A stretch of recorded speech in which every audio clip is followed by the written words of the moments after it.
Hi Benny, how are you going? Yeah, good, Claire. How are you? Good. I'm well. As you all know, I'm Claire and this is Benny, and we're here to talk about mental health.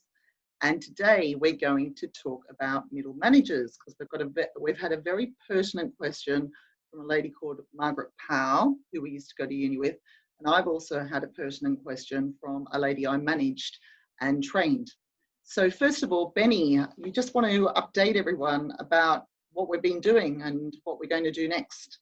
Yeah, sure. So we've been having these conversations, and what we thought would be a good idea. I last weekend I caught up with the head of Albies, one of the college that Claire and I went to, and he had a lot of experience with mental health, and it just made me think that we get a lot more out of these conversations if we broaden the scope of people that Claire speaks with, not just me.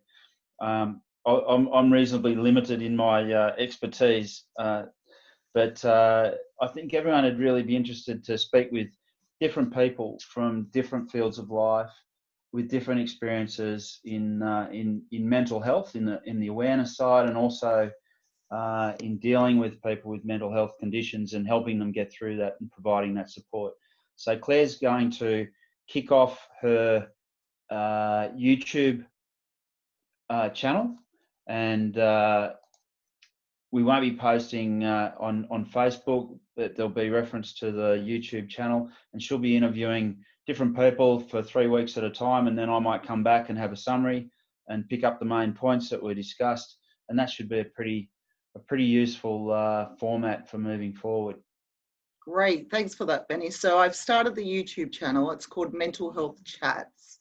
So if you want to subscribe to that, there or make lots of comments, we want to get people talking. So if you want to make comments, like it, share the channel, that would be absolutely great. So thank you for supporting us, and thanks for Yeah, comments. because you've had a So lot of good feedback, Claire, haven't you? we both have had so much good feedback, and I think our aim when we first started talking about this was to get people to start talking. Yeah, Because it's sort of been something that's been swept under the carpet for so many years. So if we can start talking about mental health concerns so that people are open, it's all about emotional fitness and our emotions, and it's going to help people so that they don't get to the depression and anxiety stage. And that's what we want to do. Right. So yep. Benny, middle management, this is a big hot topic for me. And the reason is I'm really passionate is because I've been training middle managers for over 20 years. So can I ask you a question? When did you first become a middle manager? Oh, probably. Yeah, I was doing that when I was working with the beef CRC. I guess would have been back in the 90s. Yeah, Yeah. that's when I first became a middle manager. And Benny, why do we become middle managers? Why are I we guess, promoted to middle management? yeah. Well, I guess it's a combination of things, as always. You've normally got some leadership qualities and skills and abilities.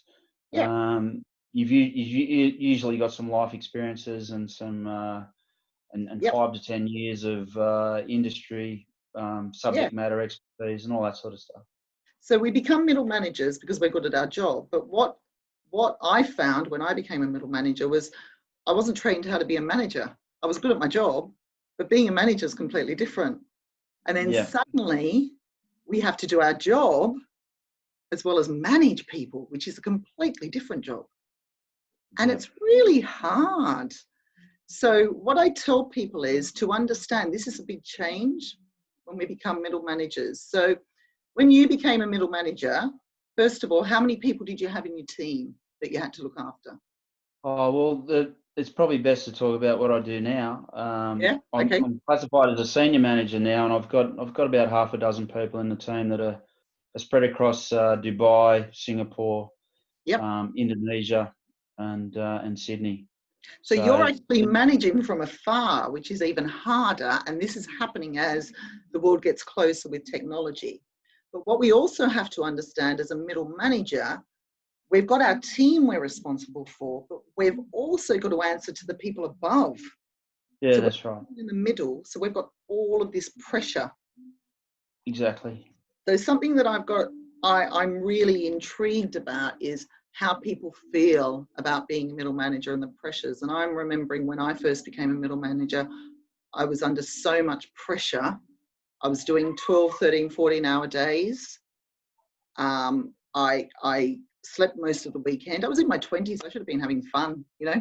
Thank goodness I was in a good relationship. So it's really, really hard. So we have to look after ourselves when we become middle managers. And both of us tried to do a bit of research on this because I think middle managers are sometimes forgotten. So do you want to tell everyone about the research that you found or didn't find? Yeah, well, it's a hard topic to research because when you type in middle management and mental health and all, it just comes up with managing mental health. Yeah. And there's not a huge amount around specifically on middle management and mental health and how to manage it. So But what that's telling us, that's telling me that the middle managers have to look after everybody else's mental health. But what about the middle managers? They're yeah, forgotten. so what we did find, it refers to squeezed middle managers, and it says, and they did a survey. This is from the UK, but it would equally apply to other countries. And it says that the survey found concerning trend amongst workers in middle management, and it paints a picture of a group of people who have too much on their plate, which is having a detrimental effect on their well-being. 3 in 10, 28% of these workers said that their work had a negative effect on their mental health, while more than a third, 35%, said that they had too much work to do. And when you combine those two, it's really an unsustainable cocktail that employers need to address by placing greater focus on well-being in the workplace. And that was where they said that was where the focus needed to be, is on well-being in the workplace. And a lot of companies, of course, including the one that I work for, are putting enormous focus on well-being in the workplace. Yeah. It referred to this. I hadn't read this before, but it said addressing cultures of presenteeism. We hear about absenteeism, and one of the trends in middle management is presenteeism. So turning up regardless of whatever else was going on in your life. And it said and encouraging more flexible working. So addressing cultures of presenteeism and encouraging more flexible working are critical longer-term challenges that organisations need to address. So presenteeism is becoming a real buzzword in the UK. So I just want to tell everyone where that article was, and it was an intriguing article. It's from the Chartered Institute of Personnel and Development, and it was written in 2018 in April. It was a tiny little paragraph, wasn't it, Benny, of this massive article. And it talked about everyone else in great detail and this tiny bit on middle management.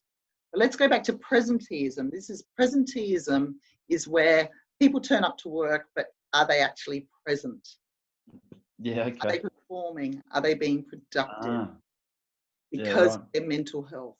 So we need to look at presenteeism, and we need to, when we become middle management, realize that this is a massive change. We're not buddies with everyone now, we're leading them. And it's hard. When, I remember when I became a middle manager, I used to go to the pub every Friday with everyone, and you know what we used to do at the pub every Friday, drink a lot and have a lot of banter. But when you become a middle manager, your role changes.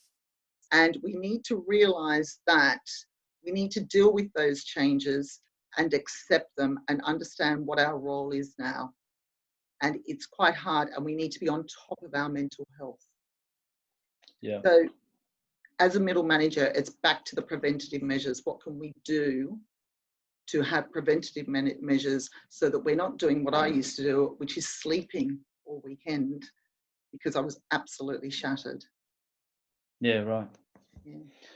Yeah. Yeah. It's really interesting. Yeah, I didn't even know what presenteeism is. So you're saying it's sort of like turning up, the lights on, but nobody's home. Is that? Yeah, that's presenteeism. Yeah, right. So not being very productive and not actually getting the most out of what you can actually do. Definitely. Yeah, okay. So Margaret, our friend Margaret Tesserero, she's Margaret Powe now. I'd like to address what she said because I think it was really pertinent. So Have you got her question there? Because I've got it if you don't, Benny. I don't have it in front of me, Claire. Okay, that's right. So basically she said, with regards to middle managers, could it be, I'm going to ask you, the retirement question for middle managers? Does PTSD strike them when all they've known is many years of hard work and exercising to get them through and not wanting to easily let go of the job side of their lives? So these middle managers have spent their whole life in middle management, however many years, working really, really hard, answering to the top, helping the people below, not thinking about themselves, and then suddenly retiring. So do you think it's a form of PTSD, Benny? Well, it's sort of like a cold turkey thing, isn't it? The work is sort of becomes like an addiction, and it's so full on. And as Margaret sort of said, it can nearly be like a trauma event when it all ends, and it's like, oh, what do I do now? So you can see that she's got a good point, and I'm sure it affects a lot of people, but it's very difficult to actually find information on it. It is. So my suggestion, if somebody's retired and had this treadmill of being a middle manager, it's like a treadmill, exercising to release stress instead of exercising because we enjoy it, doing all these things to prevent it. I mean, I just slept all the time in my traumatic experience of being a middle manager on weekends. But when we then retire or change jobs, because I changed jobs to a nicer role in middle manager, as a middle manager, and it's a big change, and we have to go through those emotions of the change. Yeah. And so the final emotion of change is acceptance.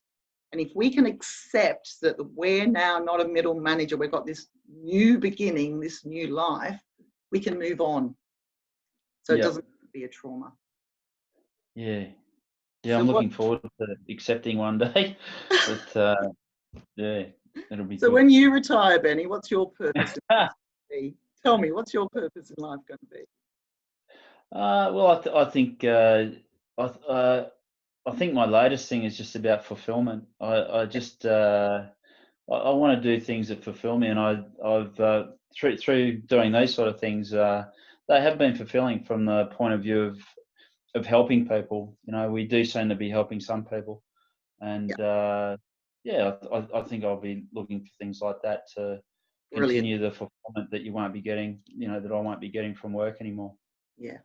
So Margaret, with regards to this, is having a purpose, having some sort of fulfillment, and also celebrating what we've achieved in middle management, because we've achieved a lot, got through a lot. Yeah. I think that's important. And we've talked about the celebration in other contexts as well, Claire. So it's important to celebrate those small achievements every time. If you are experiencing mental health issues, every time that you kick a bit of a goal, it doesn't matter if it's a big or small one, you want to celebrate that and keep filling your mind with those positive thoughts and crowd out the unhappiness. Brilliant. It's all about mindset. So thanks, Benny. I'm going to miss you for the next few weeks. Yeah, so I think you'll get everyone will get a really enjoy when you chat with Jason Lincoln, the Master of Albies.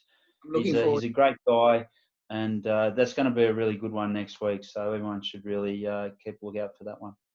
Brilliant. And if anyone wants to subscribe, make comments, ask questions, we are here to open up conversations and have a chat.